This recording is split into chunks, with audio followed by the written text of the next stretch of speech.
दुनिया की सबसे बड़ी समस्या क्या है? ये बोतलें?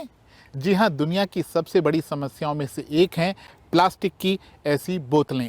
नेशनल ज्योग्राफी की एक रिपोर्ट कहती है कि दुनिया में हर मिनट 10 लाख प्लास्टिक की ऐसी बोतलें बेची जा रही हैं। इनमें से कुछ में कोला होता है, कुछ में पानी, कुछ में जूस या फिर दूसरे ड्रिंक्स। 1950 में प्लास्टिक का सालाना उत्पादन 21 लाख टन के आसपास था। 2015 में ये बढ़कर 40 करोड़ टन के भी पार पहुंच गया। कमाल की बात यह है कि इसमें से 40% प्लास्टिक तो ऐसा है जिसे सिर्फ एक बार इस्तेमाल किया जाता है और फिर फेंक दिया जाता है। इसीलिए दुनिया में प्लास्टिक का अंबार बढ़ता जा रहा है। Plastic, plastic, plastic. नदियों में प्लास्टिक, महासागरों में प्लास्टिक, नालियों में प्लास्टिक और सड़कों पर प्लास्टिक। हमारी दुनिया प्लास्टिक से अटी हुई है। प्लास्टिक का बड़े पैमाने पर उत्पादन 1950 के बाद शुरू हुआ, लेकिन इन 7 दशकों में प्लास्टिक प्रदूषण दुनिया की सबसे बड़ी चुनौतियों में से एक बन गया है। इसी से निपटने के लिए दुनिया भर के 175 से ज्यादा देश एक संधि तैयार करने की कोशिश कर रहे हैं। इसके लिए संयुक्त राष्ट्र के पर्यावरण कार्यक्रम की देखरेख में पिछले दिनों पेरिस में 5 दिनों तक अहम बैठक हुई। इस बैठक में इस साल के अंत तक संधि का मसौदा तैयार करने पर सहमति बनी। हम प्लास्टिक कचरे की समस्या से इनकार नहीं कर सकते। ये हर जगह हमारा पीछा कर रही है, बड़े शहरों में, छोटे छोटे गांवों में, ऊंचे ऊंचे पर्वतों पर और गहरे समंदरों में भी। हम ऐसे समाधानों को बढ़ावा देते हैं जो प्लास्टिक कचरे को कम करने, सस्टेनेबल तरीके से उसके प्रबंधन और सबसे बढ़कर हमारे पर्यावरण को स्वच्छ, स्वस्थ और टिकाऊ बनाने में मदद करें। मजबूत नीतियों और टेक्नोलॉजी के जरिए हम 2040 तक प्लास्टिक प्रदूषण को 80% घटा सकते हैं। आइए ऐसा करते हैं।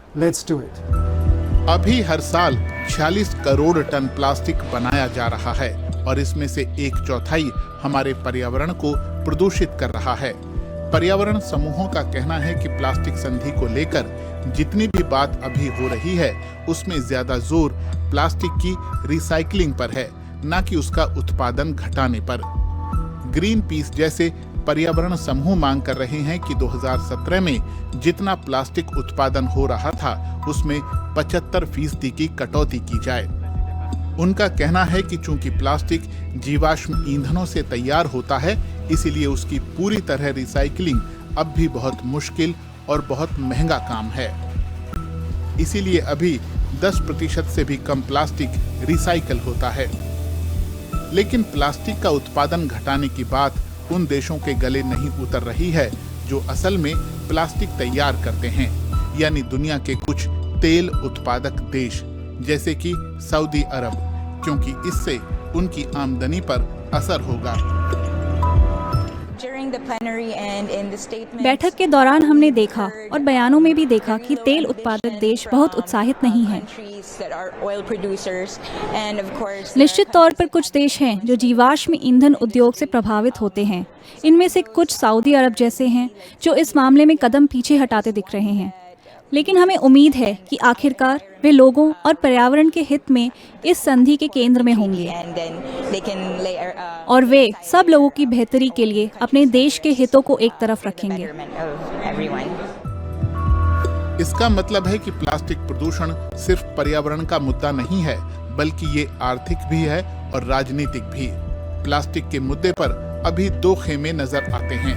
एक तरफ ऐसे देश हैं जो प्लास्टिक के उत्पादन को घटाने की पैरवी कर रहे हैं, जबकि दूसरी तरफ तेल उत्पादक देश रिसाइकलिंग को समाधान के तौर पर पेश कर रहे हैं। जो चीज पूरी दुनिया के लिए समस्या है, वो कुछ देशों के लिए मोटी कमाई का जरिया है। हमने खास तौर से तेल उत्पादक देशों का एक छोटा सा ग्रुप देखा है जो प्रतिबद्धता के लिए तैयार नहीं है, जिनकी प्लास्टिक को लेकर महत्वाकांक्षी संधि में दिलचस्पी नहीं है और वो उसे लटकाना चाहते हैं। लेकिन मुझे लगता है कि आगे चलकर उन्हें भी महसूस होगा कि उन्हें भी प्लास्टिक आधारित सस्टेनेबल अर्थव्यवस्था के लिए वैश्विक नियम चाहिए और भविष्य में उन्हें भी इसका फायदा होगा। प्लास्टिक की वजह से पैदा खतरों को लेकर अब जागरूकता लगातार बढ़ती जा रही है। इससे बड़े पैमाने पर और एकजुट होकर निपटने की जरूरत है। संयुक्त राष्ट्र की देखरेख में प्लास्टिक संधि के लिए हो रही कोशिशें इसी तरफ जाती दिखती हैं। लक्ष्य कानूनी रूप से बाध्य एक ऐसी संधि तैयार करना है जिस पर सभी देश अमल करें, तभी प्लास्टिक के लगातार बढ़ते कचरे से निपटा जा सकता है।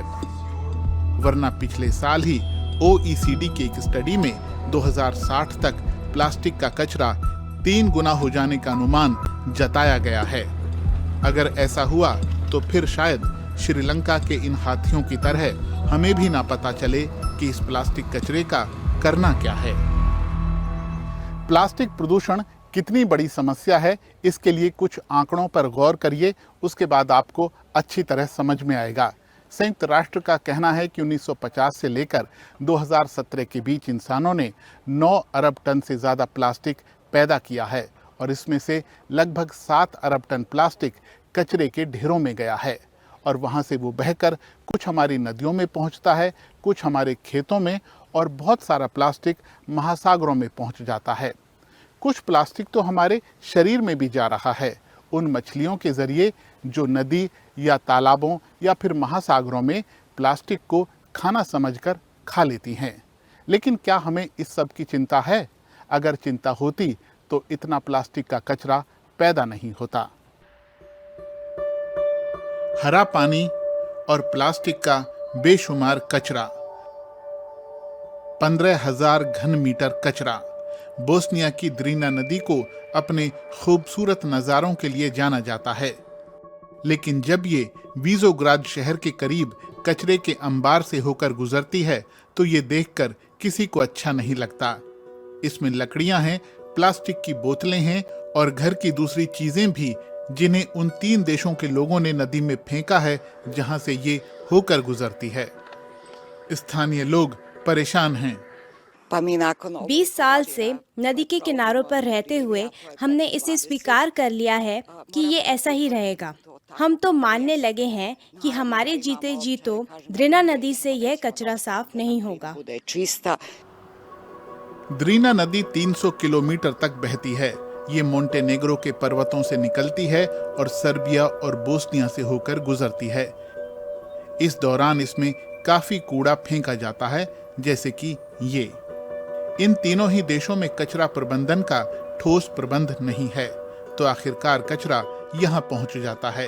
ये ट्रैश बैरियर बोस्निया के हाइड्रो इलेक्ट्रिक प्लांट ने लगाया है, जिसकी वजह से ये कचरा सबको दिखने लगता है। स्थानीय लोग चाहते हैं कि सरकार कदम उठाए। बाल्कन देशों के पर्यावरण मंत्री हर 6 महीने में मिलते हैं, लेकिन बात कुछ आगे नहीं बढ़ती। पर्यावरण कार्यकर्ता स्थिति को लेकर चिंतित हैं। हमने महसूस किया है कि नदी से कूड़ा निकालकर हम जिन लैंडफिलों में डालते हैं वो 90% भर चुके हैं। तो सवाल ये है कि अगले साल क्या होगा, जब हमारे पास फिर से 10 से 15,000 घन मीटर कचरा आएगा। बोस्नियाई अधिकारी कहते हैं कि नदी में पीछे से कचरा डाला जा रहा है। स्थानीय लोगों के लिए सिर्फ ये दलील काफी नहीं है। वो कहते हैं कि कदम नहीं उठाए गए तो उनकी सुंदर नदी में कचरा बढ़ता ही जाएगा। सबसे ज्यादा सिंगल यूज प्लास्टिक का कचरा कौन पैदा करता है?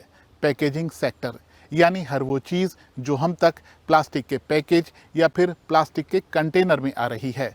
संयुक्त राष्ट्र का कहना है कि जितना भी प्लास्टिक पैदा हो रहा है उसमें से 36% पैकेजिंग के लिए जा रहा है।